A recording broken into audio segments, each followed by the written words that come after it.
चलिए आज की इस वीडियो में हम पढ़ेंगे समास। समास क्या होता है।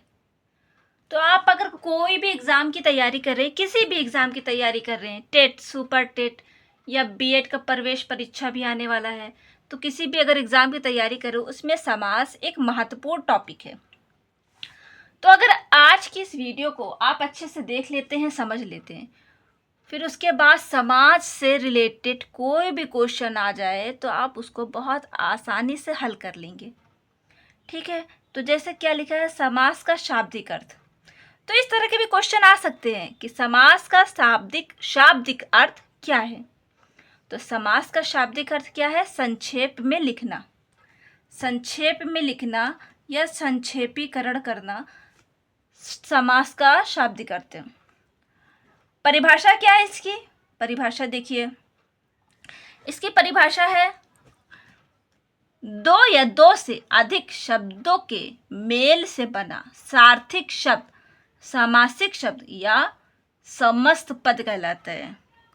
ये बहुत इम्पॉर्टेंट डेफिनेशन है। तो मुझे ये पता है कि आप लोग इसे बहुत अच्छे से रटेंगे, रटिए नहीं, आप लोग समझिए। क्यों? क्योंकि इससे हम लोगों को बहुत सारी चीज़ें क्लियर हो रही है कि समासिक शब्द क्या होता है। जो समास है ना, वो समासिक शब्द ही होता है। जो समास है वो समासिक शब्द होता है।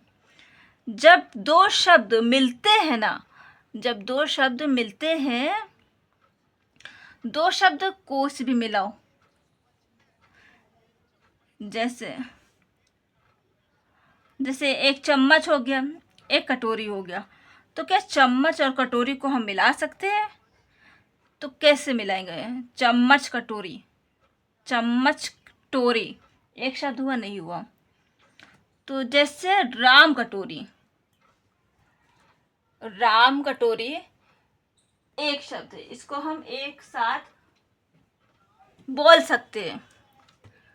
ठीक है, दो शब्द मिलाने पे सार्थक शब्द बनना चाहिए। जैसे कि ये देखिए, हम लिख देते हैं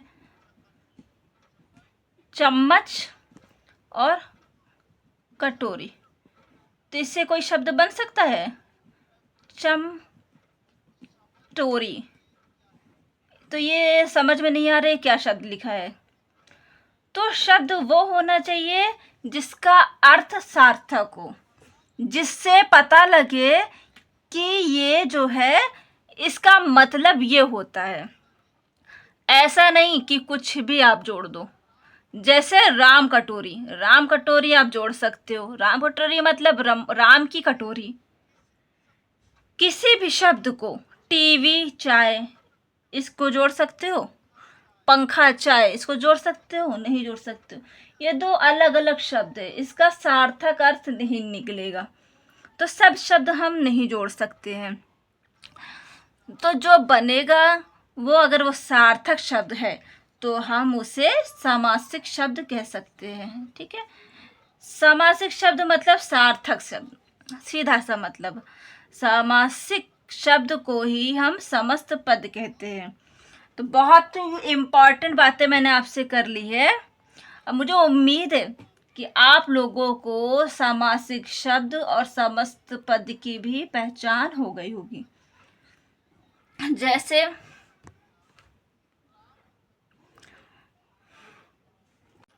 जैसे किसी ने एग्जाम्पल दिया, राम कटोरी, राम कटोरी, तो ये समस्त पद है, ये सामासिक शब्द है, ये दो शब्द हैं, इसको छोटा करके हमने एक ही शब्द बना लिया। राम की कटोरी, तो हमने इसको छोटा करके क्या बना लिया?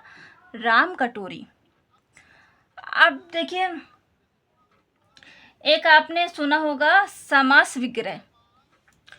तो समास विग्रह क्या होता है? देखिए, समास विग्रह क्या होता है?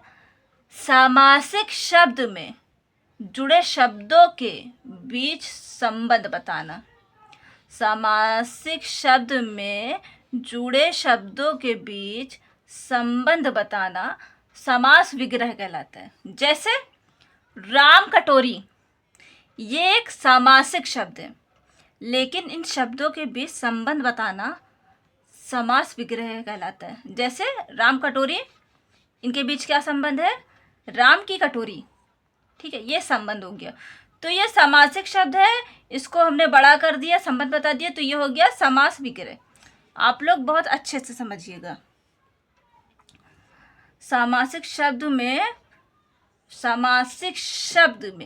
शब्द के बीच, जैसे सामासिक शब्दों के बीच संबंध बताना समास विग्रह।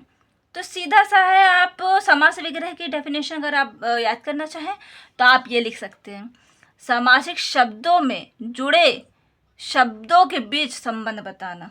ठीक है, जैसे देखिए गगनचुंबी, गगनचुंबी ये क्या हो गया, सामासिक शब्द है। ठीक है, अब इसका समास विग्रह करना, समास विग्रह क्या होगा, इसका इसका इसका मतलब क्या होगा, गगन को चूमने वाला।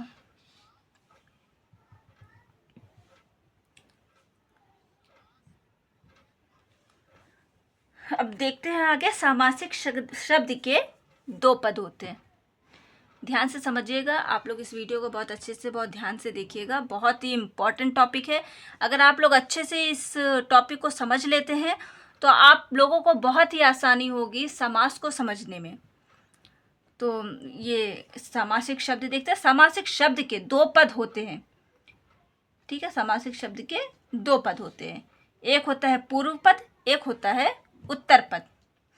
पूर्व पद मतलब पहले का पद,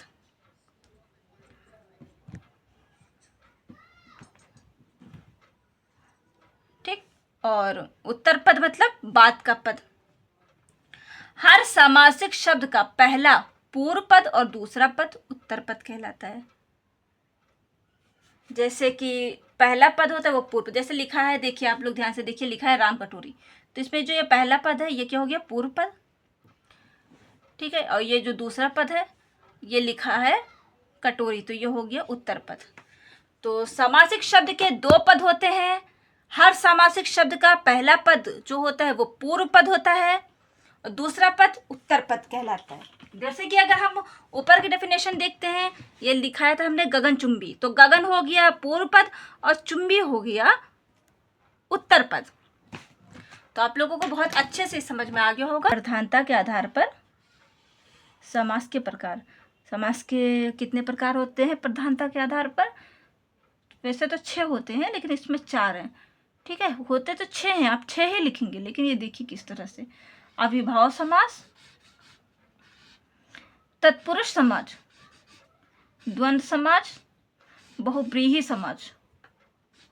ठीक है, आप ये पूरी तरह अच्छे से देखिए समास के प्रकार।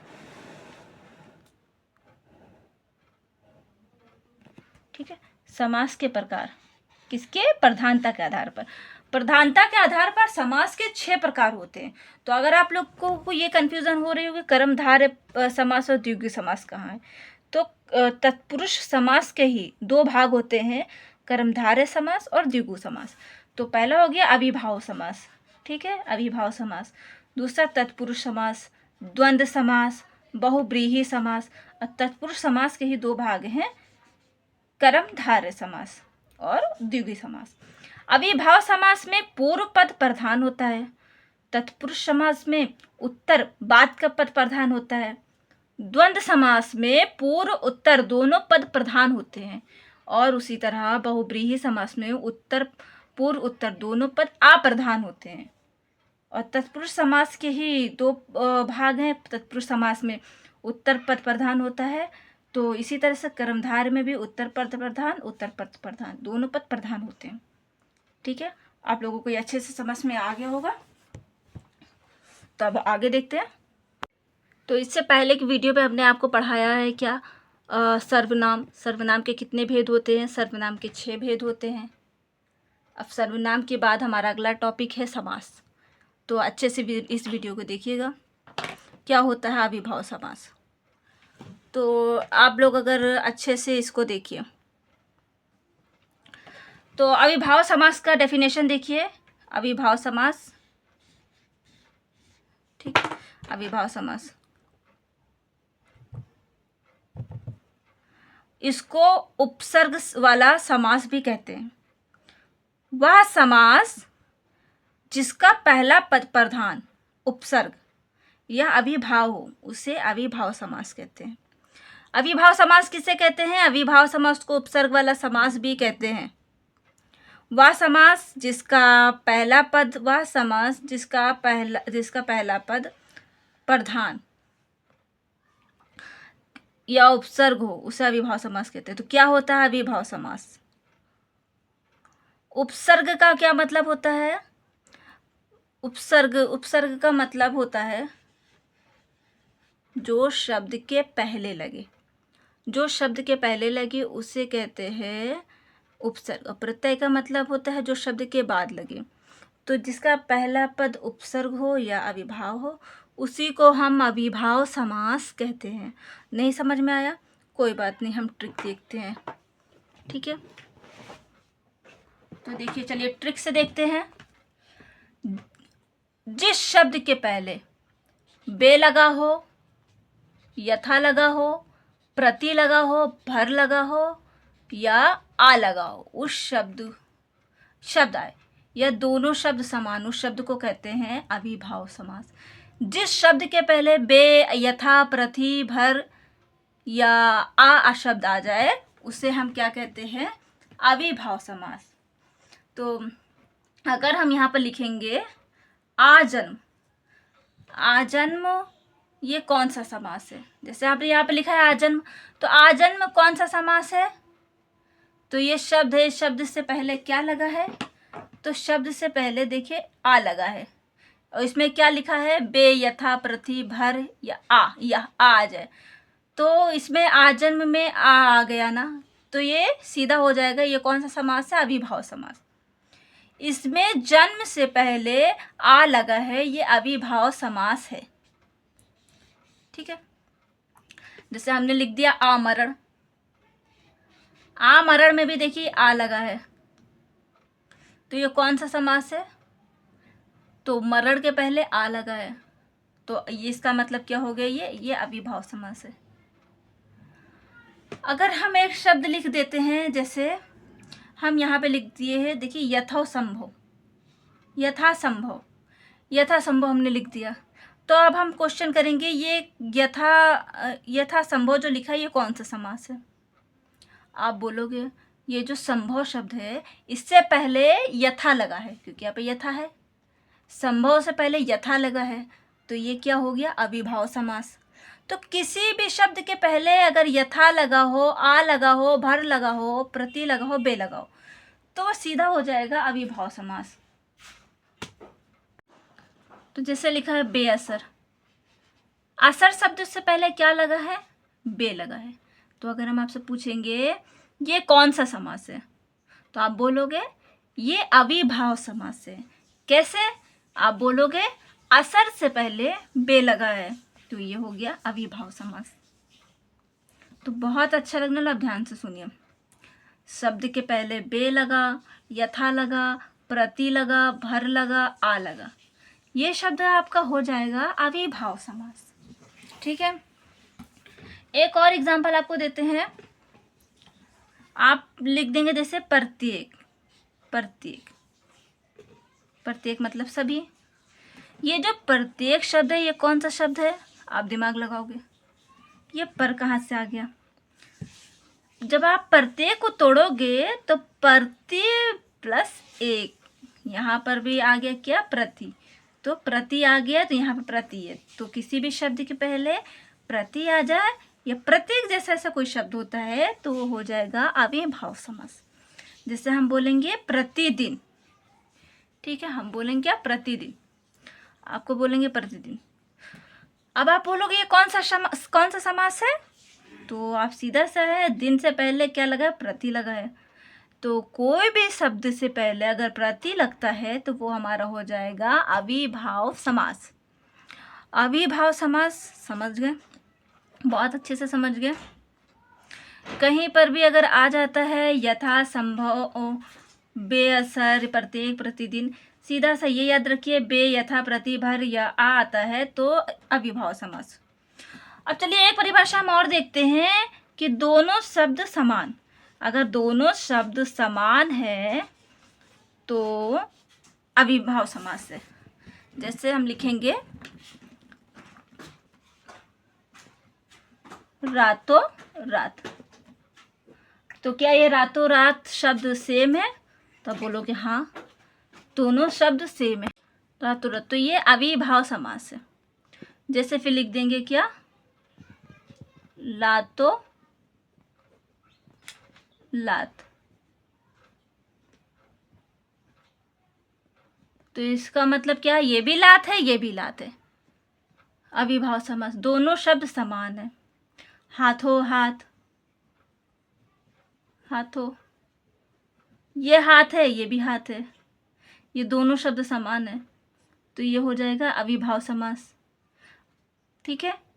लातों लात, रातों रात, हाथों हाथ, ये ऐसे समान शब्द आते हैं तो भी अविभाव समास कहलाएंगे। यानी कि अगर दो शब्द समान, रातों रात, लातों लात, हाथों हाथ, ये भी अविभाव समास है। या किसी शब्द के पहले बे लगे, यथा लगे, प्रति लगे, भर लगे या आ लगे, तो इससे भी अविभाव, इसको भी अविभाव समास कहते हैं। अब यहाँ पर थोड़ा सा कंडीशन है। कंडीशन क्या है, सब कुछ सही है, लेकिन ये जो आ है, आ सिर्फ दो ही शब्दों के पहले लगना चाहिए। जैसे मैंने आपको ये लिखा है, आ जन्म आ मरण। ठीक है, आ जन्म आ मरण, आ सिर्फ दो ही शब्दों के पहले बनेगा, आ जीवन, आ जन्म, आ मरण। ठीक, तो और दोनों शब्द जो समान है उसको भी हम कहेंगे अविभाव समास, लातों लात, रातों रात। ठीक, तो मैंने आपको बता दिया कि जैसे इसमें देखिए, यथा से, यथा संभव, संभव से पहले क्या लगा, यथा लगा है, तो क्या हो गया ये अविभाव समास। संभव से पहले यथा लगा है। बेअसर, असर से पहले बे लगा है। ठीक है, और आ से सिर्फ या तो आजीवन बनेगा, आ जन्म, या आ मरण। आ से सिर्फ दो ही शब्द बनेगा, उसी को हम लोग अविभाव समास कहेंगे। अगर यहाँ पर हम लिख देंगे, जैसे अगर हम यहाँ पे लिख देते हैं आज कल, तो क्या ये कहोगे ये अविभाव समास है? नहीं, यहाँ पे अविभाव समास नहीं। क्यों? यहाँ पे आ तो है, लेकिन ये अविभाव समास नहीं होगा। आ से केवल दो ही शब्द बनेगा, या तो आजीवन बनेगा या तो आमरण बनेगा, तो ये गलत है। तो आ से सिर्फ दो ही शब्द रहेगा जिसको हम अविभाव समास कहेंगे, आमरण, आजीवन। और उसके अलावा आ से कितने भी शब्द बन जाए उसको हम अविभाव समास नहीं कहेंगे, ये कंडीशन है। ठीक है, तो एग्जाम्पल हमने आपको दे दिया है, दिखाई दिया है। आमरण, यथासंभव, बेअसर, प्रत्येक, प्रतिदिन। ठीक, और हो जाएगा क्या, यथाशक्ति। यथाशक्ति में आप देखो, शक्ति से पहले क्या लगा है, यथा लगा है, तो क्या हो गया, यथासंभव, ओ सॉरी अविभाव। अब क्या हो गया, यथासंभव, यथासंभव मैंने आपको लिखाया हुआ है। बेअसर, यथारुचि, भरपेट, भरपेट हम लिखते हैं तो देखिए भर है, तो पेट से पहले क्या आ गया, भर आ गया, तो क्या हो गया, ये अविभाव समास हो गया। ठीक है, तो अब अगला टॉपिक हम देखते हैं, आगे चले, आगे बढ़ते हैं। तो अब अविभाव आपको समझ में आ गया होगा। अब इससे भी बहुत ज़्यादा आसान है द्विगु समास। ठीक है, बहुत ही मज़ा आएगा। अब देखिएगा, आप पूरी वीडियो को आप अच्छे से देखिएगा, और प्लीज़ इस वीडियो को एक बार लाइक भी कर दीजिएगा, सपोर्ट करिए। तो द्विगु समास, वह समास जिसका पहला पद संख्यावाची और दूसरा पद प्रधान हो। मतलब जो पहला पद है वो संख्यावाची होना चाहिए। ठीक है, जैसे फॉर एग्जाम्पल हम लिख देते हैं पंचमूली।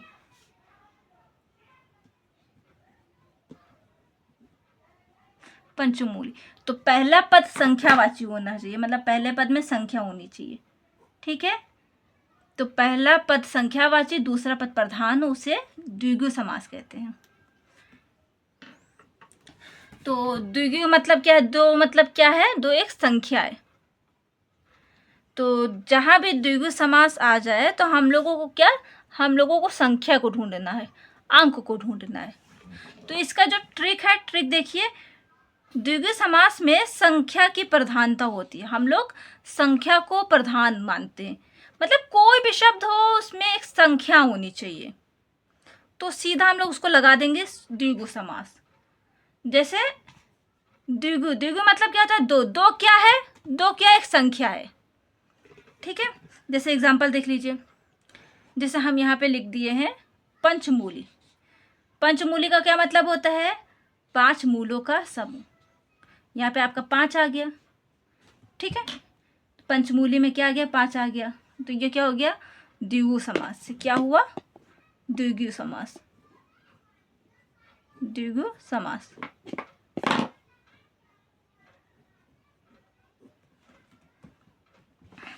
द्विगु समास। और यहाँ पे क्या देखिए, क्या लिखा है? नवरत्न। नवरत्न मतलब 9 रत्नों का समूह। तो 9 से पहले क्या आया? 9 रत्न में क्या है? 9 क्या है? एक संख्या है, तो क्या हो गया ये? द्विगु समास। सप्तदीप, सप्तदीप 7 दीपों का समूह। सप्तदीप, सप्त संख्या आ गया, क्या हुआ? द्विगु समास। नवरात्र, नवरात्र नवरात्रियों का समूह। नवरात्र नवरात्रियों का समूह, 9 आया, तो क्या हो गया? 9 क्या है? एक संख्या। जहां जब भी संख्या आ जाए तो डायरेक्ट हम लगा देंगे द्विगु समास। यहाँ पर देखिए चौगुना, चौगुना मतलब 4 गुना।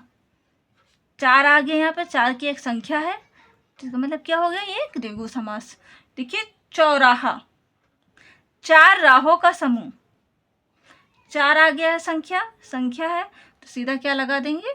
द्विगु समास। हाँ, और भी बहुत सारे हैं, जैसे तिरंगा, ठीक है। तिरंगा क्या हो गया? 3 रंगों का समूह। तो 3 रंगों क्या आ गया? 3 आ गया। तो मतलब जिस भी शब्द में संख्या आ जाए उसको हम सीधा द्विगु समास लगा देंगे, ठीक है। तो आप लोगों को समझ में आ गया होगा अच्छे से। तो द्विगु समास में हमें सिर्फ संख्या को देखना है। द्विगु समास में संख्या की प्रधानता होती है। कोई भी शब्द से पहले अगर कुछ संख्या दिख रही है तो हम वहाँ पे सीधा लगा देंगे द्विगु समास। कोई भी ऑप्शन आता है कि पंचमूली कौन सा समास है, तो आप ये देखिएगा, पंचमूली ऊपर सबसे आगे 5, पंचमूली मतलब 5 मूलों का समूह, और 5 क्या है? 5 एक संख्या है, तो सीधा हम वो लगाएंगे क्या? द्विगु समास। तो द्विगु समास आपको अच्छे से समझ में आया होगा। हमने क्या पढ़ाया अभी? अविभाव समास, अविभाव समास के बाद द्विगु समास। अविभाव समास, इसको उपसर्ग वाला समास कहते हैं, ठीक है। उपसर्ग इसका प्रधान, इसका पहला पद प्रधान जो वो उपसर्ग कहलाता है, मतलब जो पहले लगे, कोई भी शब्द के पहले लगे। उसकी ट्रिक क्या है? उसकी ट्रिक यही है, देखिए उसकी ट्रिक देखिए, बे यथा प्रति भर या आ जाए तो उसको कहेंगे अविभाव समास। बे यथा प्रति भर आ, इसको अच्छे से याद कर लीजिए, बे यथा प्रति आ भर। और इसमें भी एक कंडीशन है कि आ सिर्फ आ जन्म और आ मरण इन्हीं पर ही लगेगा।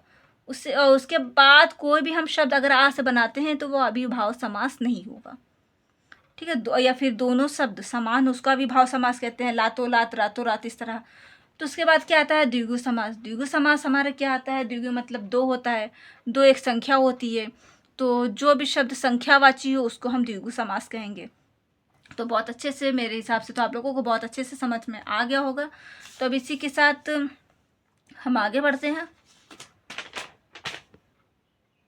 तो आप लोग अगर अविभाव समझ गए, द्विगु समझ गए, तो इसके बाद हम बात करते हैं द्वंद्व समास की। अगर अविभाव और द्विगु आपको अच्छे से समझ में आ गया होगा तो द्वंद्व बच्चों और भी आसान है और बहुत आसान है, हलवा है, समझ के रखिए। तो इसका ट्रिक क्या है? देखिए, इसका पहले डेफिनेशन देखिए द्वंद्व समास का। वह समास जिसका प्रथम पद तथा द्वितीय पद दोनों प्रधान हो उसे द्वंद्व समास कहते हैं, ठीक है। मतलब जिसमें जोड़ी का बोध हो। इसका ट्रिक क्या है? जिसमें जोड़ी का बोध हो। वह समास जिसका प्रथम पद तथा द्वितीय पद दोनों प्रधान हो। प्रधान का मतलब होता है दोनों ही मालिक है। जैसे कि हमने ये देखिए आप लिख दिया है भाई बहन, भाई बहन, तो इन दोनों में कौन मालिक है? भाई बहन। लड़के लोग बोलेंगे बहन मालिक है, लड़के लोग बोलेंगे भाई मालिक है। तो भाई भी प्रधान है, बहन भी प्रधान है। ठीक है, जोड़ी का बोध हुआ तो लिखेंगे जैसे पति पत्नी, पति पत्नी। आप लोग पूछेंगे पति और पत्नी में कौन सा प्रधान है, तो आप बोलोगे नहीं पति प्रधान है, वो बोलेंगे नहीं पत्नी प्रधान है। नहीं, ऐसा नहीं है, यहाँ पर दोनों ही मालिक है, दोनों प्रधान है।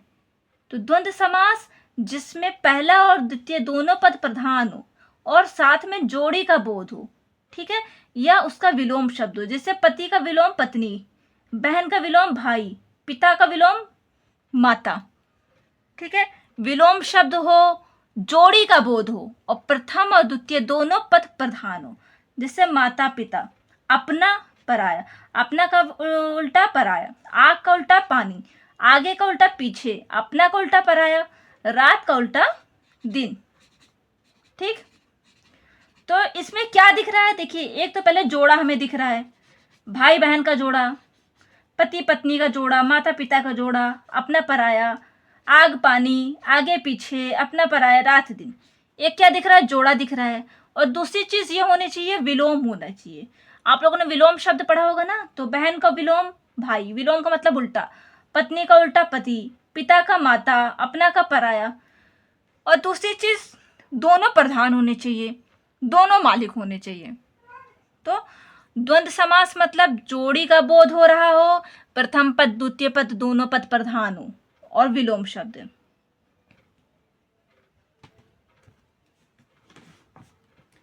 ठीक है, तो द्वंद्व समास में आप लोगों को बस दो ही चीज याद रखना है कि दोनों पद प्रधान होने चाहिए, जोड़ी का बोध होना चाहिए और विलोम होना चाहिए।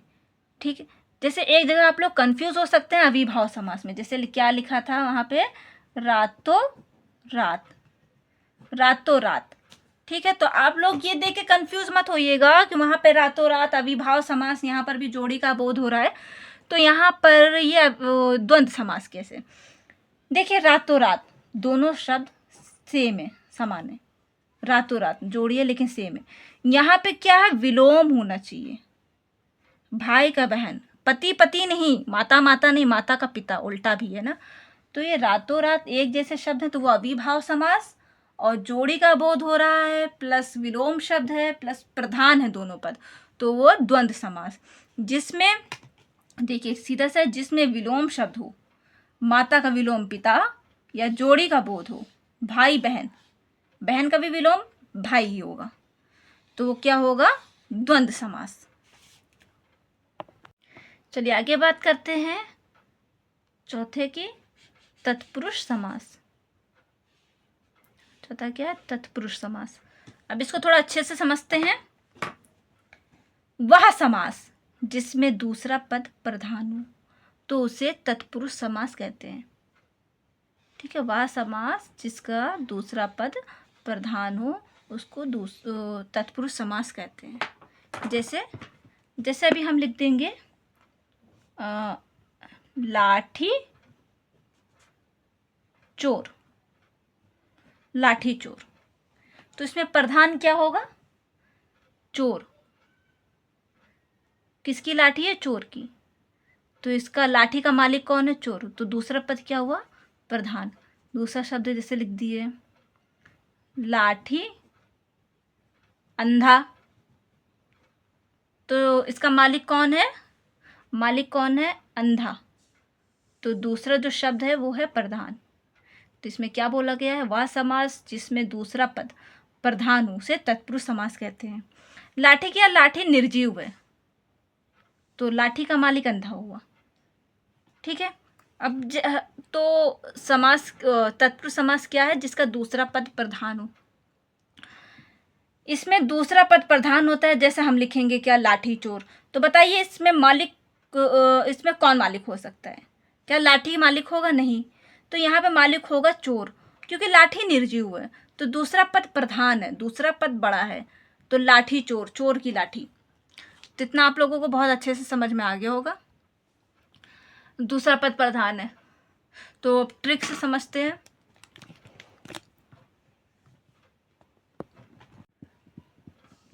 जैसे क्या लिखा है, लाठी अंधा। अभी मैंने आप लोगों को एग्जांपल दिया था, सेम वही है। इसमें प्रधान कौन होगा, अंधा, लाठी निर्जीव है।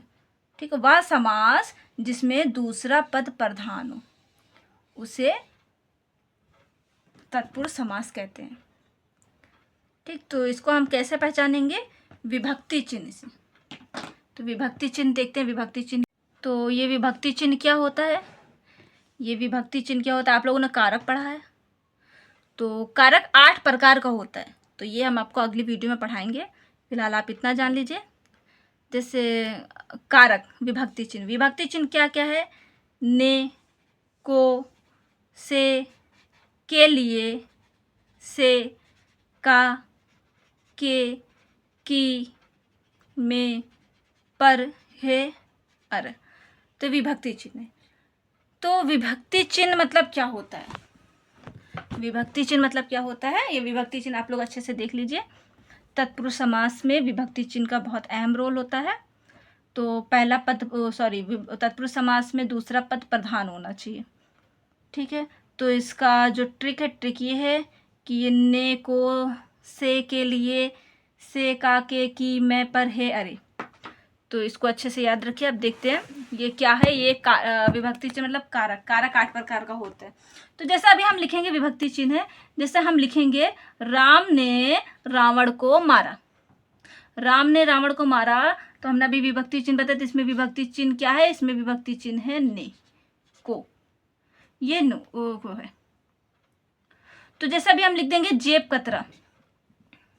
ठीक है, जेब कतरा, तो क्या है, जेब को कतरने वाला।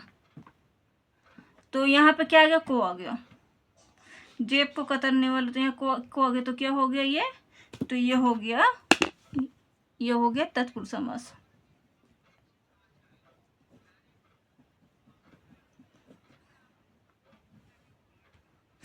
तो जहां पर भी विभक्ति चिन्ह आ जाए तो वो हो जाएगा तत्पुरुष समास। तो कहीं कहीं भी विभक्ति चिन्ह वैसे छुपा हुआ होता है, हमको उसको ढूंढना पड़ता है।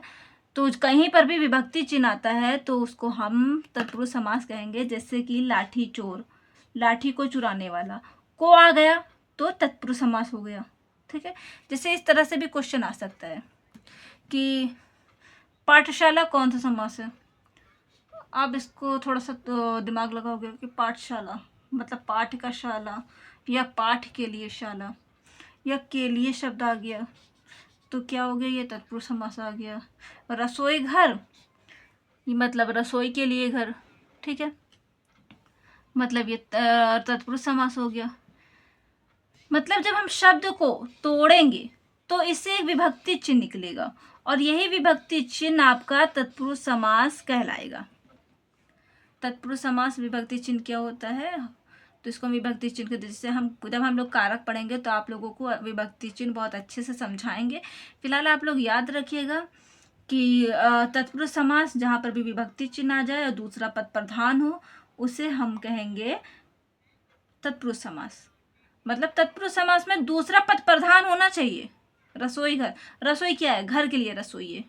ठीक है, कार्य कुशल, कार्य क्या, कुशल में कार्य, कार्य में कुशल, कुशल है। ठीक, तो जैसे लोकप्रिय, लोगों में प्रिय। ठीक, तो हमने आपको 2 चीज बता दी है तत्पुरुष समास का। तो तत्पुरुष समास में या तो आप पहचान लीजिएगा दूसरा पद प्रधान हो या फिर विभक्ति चिन्ह आ जाए। तो ये सब आप लोगों को बता दिया। कार्य कुशल, जो कुशल शब्द है ये प्रधान है। ठीक है, लोकप्रिय, लोगों में प्रिय, तो ये जो प्रिय शब्द है ये आप लोगों आपका प्रधान है। जेब कतरा, जेब को कतरने वाला, जेब में कतरा जो शब्द है ये आपका प्रधान है। लाठी चोर, ये जो चोर है ये आपका प्रधान है।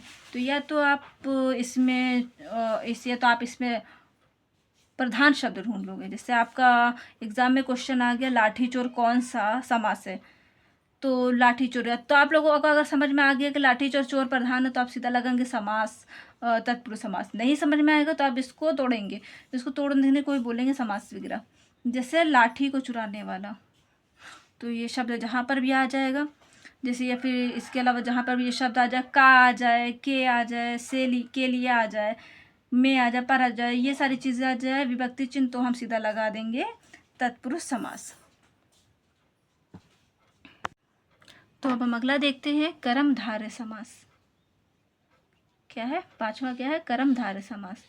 तो कर्मधारय समास क्या है? वह समास जिसमें एक पद विशेषण तथा दूसरा पद विशेष होता है उसे कर्मधारय समास कहते हैं। वह पद जिसका एक पद विशेषण दूसरा पद विशेष होता है उसे कर्मधारय समास कहते हैं। विशेषण क्या होता है? जो संज्ञा या सर्वनाम की विशेषता को बताए उसको कहते हैं विशेषण। जैसे हम लिखेंगे राम गोरा है, तो गोरा हो गया विशेषण। राम क्या है? गोरा है। गोरा क्या हो गया? विशेषण हो गया। अगर हम लिखेंगे कि ये पेन जो है ये काला है, तो काला क्या है? काला इसका विशेषण होगा। काला इसके विशेषण, मतलब जो शब्द संज्ञा या सर्वनाम की विशेषता बताएं उसको विशेषण कहते हैं। और विशेष किसे कहते हैं? चलिए विशेष भी हम पढ़ाते हैं। जिनकी विशेषता बताई जाए, जैसे राम की विशेषता बता रहे थे तो राम क्या हो गया? विशेष। ठीक है। जैसे मैंने आपको बताया पेन क्या है? पेन काला है, तो पेन विशेषण हो गया। विशेष क्या है? जिनकी विशेषता बताई जाए। विशेष क्या है? जिनकी विशेषता बताई जाए। जैसे राम गोरा है, तो इसमें क्या है? राम की विशेषता बताई गई है। राम की विशेषता बताई जा रही है। पायल खूबसूरत है, पायल विशेष है क्योंकि पायल की विशेषता बताई गई। पायल विशेष है, खूबसूरत विशेषण है।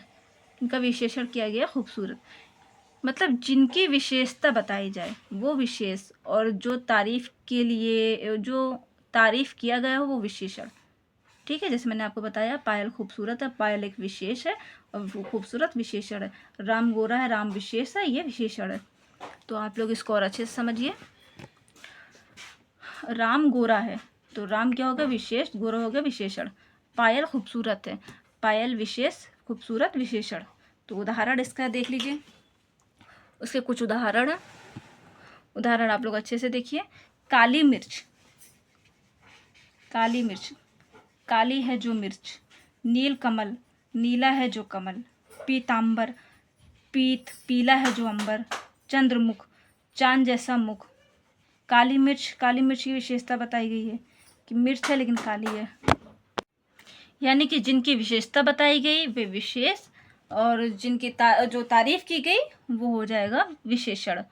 तो विशेष और विशेषण आपको समझ में आ गया है। मतलब ये है कि एक पद आपका विशेषण होना चाहिए और दूसरा पद विशेष होना चाहिए। ठीक है। चंद्रमुख, मुख की विशेषता बताई गई। जैसे हम लिखेंगे काली मिर्च, काली, काली मतलब जो मिर्च जो काली है। ठीक है। ये क्या हो गया? मिर्च जो काली है, तो ये हो गया काली मिर्च। काली क्या हो गया? काली विशेषता हो गया। ठीक है। मिर्च विशेष, काली विशेष विशेषण है। तो काली एक तारीफ हुआ। ठीक है। जिनका तारीफ किया गया वो कौन है? वो मिर्च है। ठीक। इसमें पहला पद विशेषण होना चाहिए, दूसरा पद विशेष होना चाहिए। ठीक। ये ट्रिक से अगर हम समझेंगे, ट्रिक से समझे तो देखिए सीधा सा है। विशेषता बताने जाने वाले शब्द को कर्मधारय समास कहते हैं। जिनकी विशेषता बताई जाए वो विशेष, और जिनकी तारीफ की गई वो विशेषण। विशेषता बताने वाले शब्द को कर्मधारय समास कहते हैं। जैसे अभी हम यहाँ पे लिखते हैं नील कमल। यहाँ पे कैसे देखेंगे क्या है?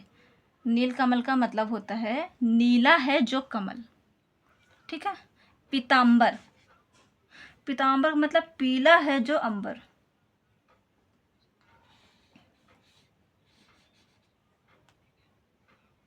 पीतांबर। नील गगन, ठीक है, या चंद्रमुख, चांद जैसा मुख। काली मिर्च, मिर्च की विशेषता बताई गई है। और मिर्च क्या है? काली। चंद्रमुख, मुख की विशेषता बताई गई। मतलब पहला पद विशेषण, दूसरा पद विशेष होना चाहिए। तो आप लोगों को अच्छे से समझ में आ गया होगा। कर्मधारय समास, कर्मधारय समास मतलब एक पद विशेष होना चाहिए, दूसरा पद विशेषण होना चाहिए। अगर किसी की विशेषता बता रहे हैं तो ये हो जाएगा कर्मधारय समास। अगर हम जैसे बोल देंगे चंद्रमुख, चंद्रमुख का मतलब क्या होता है? चांद जैसा मुख। तुम्हारा जो मुख है ना वो चांद जैसा है, तुम्हारा जो मुखड़ा है वो चांद जैसा है। तो चंद्रमुख मतलब क्या हो गया? एक तरफ का विशेषता हो गया। तो ये क्या हो गया? कर्मधारय समास। हम आपकी तारीफ कर रहे हैं तो ये तारीफ करना जहाँ पर भी आएगा तो वो विशेष और विशेषता आएगा तो हम उसको कर्मधारय समास लिख देंगे। ठीक है, कुछ एग्जाम्पल भी हमने आपको बता दिया है, जैसे काली मिर्च, नीलकमल, पीताम्बर, चंद्रमुख। कर्मधारय समास का मतलब जो समास विशेषता बताए। तो अब हम आगे देखेंगे, आगे हम पढ़ेंगे बहुव्रीहि समास। बहुव्रीहि समास, चलिए इसका डेफिनेशन देखिए। वह समास जिसका दोनों पद प्रधान हो तो उसे बहुव्रीहि समास कहते हैं। यहाँ कोई मालिक नहीं है, दोनों पद प्रधान है। मतलब सीधा सा मतलब इसका एक ट्रिक ये है कि यहाँ पे देवी या देवता या वीआईपी लोगों की बात होगी। बहुव्रीहि समास में देवी देवता या वीआईपी लोगों की बात होगी। जैसे उदाहरण मतलब देखिए, दशानन, दशानन 10 मुख है जिनके, अर्थात रावण। अच्छा, दशानन ये देख के आप कंफ्यूज मत होइएगा कि 10 का मतलब संख्या हो गया, कि जैसे अभी हमने आपको पढ़ाया था द्विगु समास में, जहाँ पर भी अगर आपको संख्या दिखे तो उसको द्विगु समास लगाना है। जहाँ पर भी संख्या दिखे लेकिन अगर वहाँ पे कोई देवी देवता आ रहे हैं तो वो हो जाएगा बहुव्रीहि समास। नीलकंठ, ठीक, नीला है कंठ जिसका, नीलकंठ है जिनका अर्थात है शिव जी, शिव जी को हम लोग बोलते हैं नीलकंठ। लंबोदर, लंबा उदर है जिनका अर्थात गणेश जी। गिरिधर, गिरि को धारण करने वाला अर्थात श्री कृष्ण। महावीर, महान है जो वीर अर्थात महावीर। तो आपको अच्छे से समझ में आ गया होगा बहुव्रीहि समाज क्या है। बहुव्रीहि समाज में सीधा से एक ट्रिक देखिए, जहाँ पे वीआईपी या देवी देवता लोगों की बात हो वो बहुव्रीहि समाज हो, उसका दोनों पद प्रधान होता है, अप्रधान होता है। ठीक है, बहुव्रीहि समास में जिनका दोनों पद अप्रधान है इसको बहुव्रीहि समास कहते हैं। लेकिन इसमें अगर जैसे आ जाता है दशानन, तो वहाँ पे आपको संख्या नहीं देखनी है, वहाँ पे उसके साथ आपको ये भी देखना है कि कोई देवी देवता, ये वीआईपी लोगों का नाम है। तो ये हो जाएगा दशानंद, 10 मुख मुख है जिनके रावण। तो हम आपको समझा चुके हैं समास क्या होता है।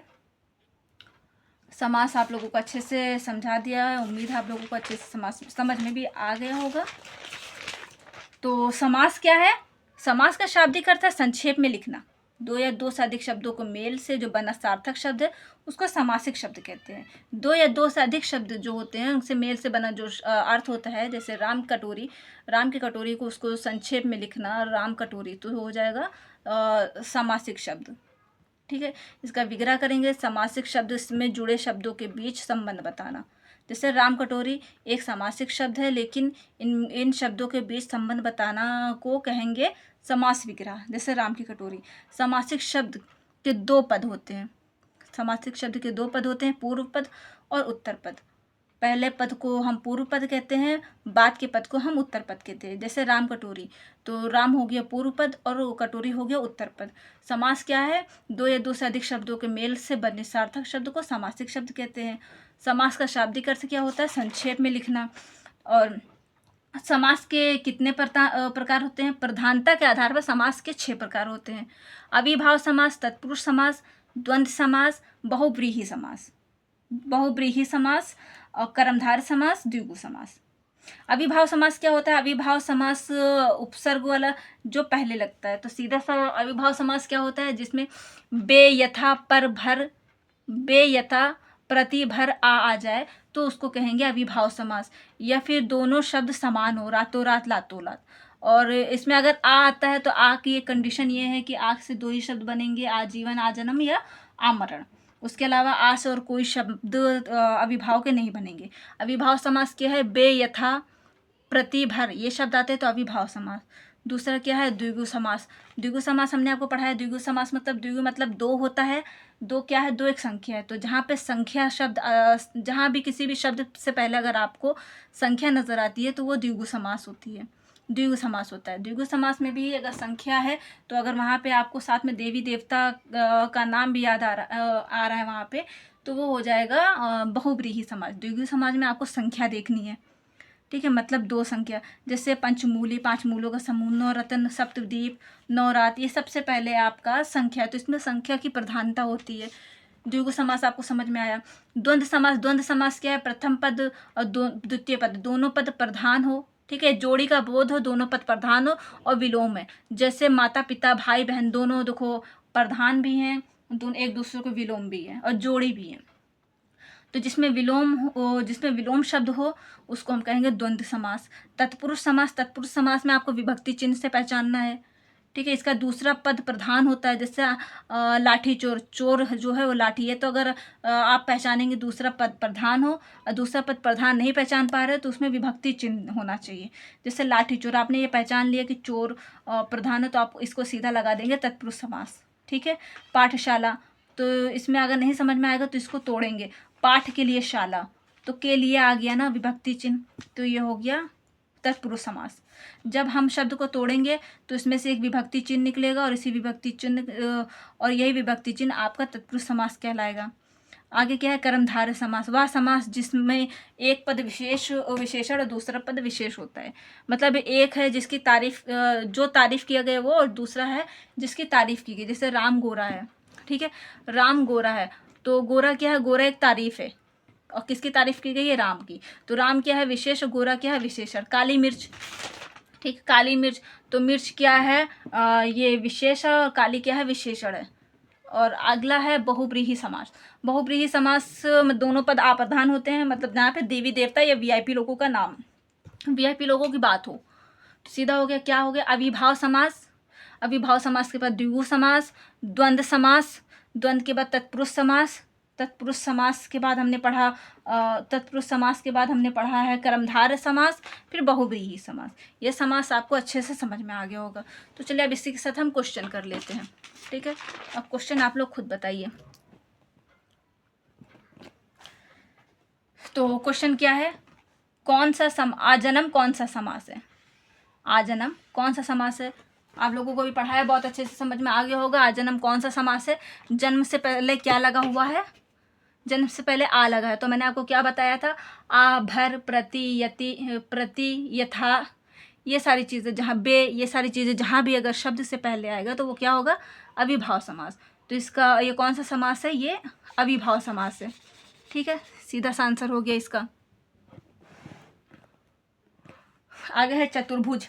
चतुर्भुज कौन सा समास है, देखिए चतुर्भुज, इसमें चतुर का मतलब चार होते हैं। तो मैंने आपको क्या बताया था कि संख्या, अगर संख्या शब्द कहीं पे आ रहा है तो वो द्विगु समास है। लेकिन एक चीज़ मैंने आपको ये भी बताया था कि देवी देवता का अगर संख्या के साथ देवी देवता का नाम आ रहा है तो वो क्या होगा, बहुब्रीहि समास। चतुर्भुज, चतुर्भुज क्या होते हैं, चार भुजा वाले देवता जो होते हैं, गणेश जी शायद, तो ये हो जाएगा बहुब्रीहि समास, ठीक। क्या है ये, बहुब्रीहि समास। और आगे देखिए, हाथ पैर, हाथ पैर कौन सा समास है, हाथ पैर क्या है, हाथ पैर जोड़ी का बोध हो रहा है, जोड़ी का बोध हो रहा है। मैंने क्या बताया था आपको, जोड़ी का बोध हो, विलोम हो, ठीक है, विलोम हो और दोनों प्रधान हो, तो क्या होगा, द्वंद्व समास। हाथ भी प्रधान है, पैर भी प्रधान है, पैर का उल्टा हाथ, हाथ का उल्टा पैर, जोड़ी भी है, तो क्या होगा ये, द्वंद्व समास, ठीक है। आगे देखिए पंचवटी। पंचवटी कौन सा समास है, पंचवटी कौन सा समास है, यहाँ पे क्या आ गया, पांच आ गया। पांच क्या है, पांच एक संख्या है, ये कोई भगवान है नहीं, भगवान का नाम है नहीं यहाँ पे, ना कोई वीआईपी लोगों का नाम है। तो पंचवटी क्या है, तो यहाँ पे सीधा सा आंसर है द्विगु, इसमें है ऑप्शन में, तो यहाँ पे हम सीधा लगा देंगे द्विगु समास, ठीक है। लंबोदर, लंबोदर मैंने आपको पढ़ाया था, लंबा है उधर जिनका, लंबोदर किसकी बात हो रही है, भगवान की बात हो रही है, वीआईपी लोगों की बात हो रही है, तो क्या हो जाएगा यहाँ पे, ये हो जाएगा बहुब्रीहि समास, बहुब्रीहि समास। आगे देखिए, कामचोर, कामचोर कौन सा समास है? ठीक है, कामचोर कौन सा समास है? कामचोर। तो सीधा देखिए, कामचोर, काम कोई नहीं, इसका दूसरा पद चोर, चोर प्रधान है, चोर सजीव है, प्रधान है, तो ये कौन सा समास हो जाएगा? ये हो जाएगा तत्पुरुष समास। ठीक है, आजकल, आजकल कौन सा समास है? आज और कल दोनों पद प्रधान है, ये भी देखिए, और दोनों जोड़ी में है। हाँ, दोनों एक दूसरे का अपोजिट है, विलोम है, आज का उल्टा कल, कल का उल्टा आज, तो ये कौन सा समास हो जाएगा? कौन सा समास होगा ये? आजकल, आजकल हो जाएगा क्या? द्वंद्व समास। ठीक है, बिल्कुल सही। आगे देखिए, हाथ पैर, हाथ पैर कौन सा समास है? हाथ पैर भी देखिए, हाथ का विलोम पैर, पैर का विलोम हाथ, दोनों जोड़ी में है, तो क्या होगा? द्वंद्व समास, सीधा लगा देंगे। यथासंभव, क्या बताया था मैंने? कोई भी शब्द के पहले यथा, प्रति, बे, आ, ये सारे शब्द आते हैं तो क्या होगा? वो अविभाव समास होगा। ठीक, प्रतिदिन, प्रतिदिन कौन सा शब्द है? कौन सा समास है? प्रतिदिन कौन सा समास है? प्रति आ गया, कौन सा है? अविभाव समास, अविभाव समास।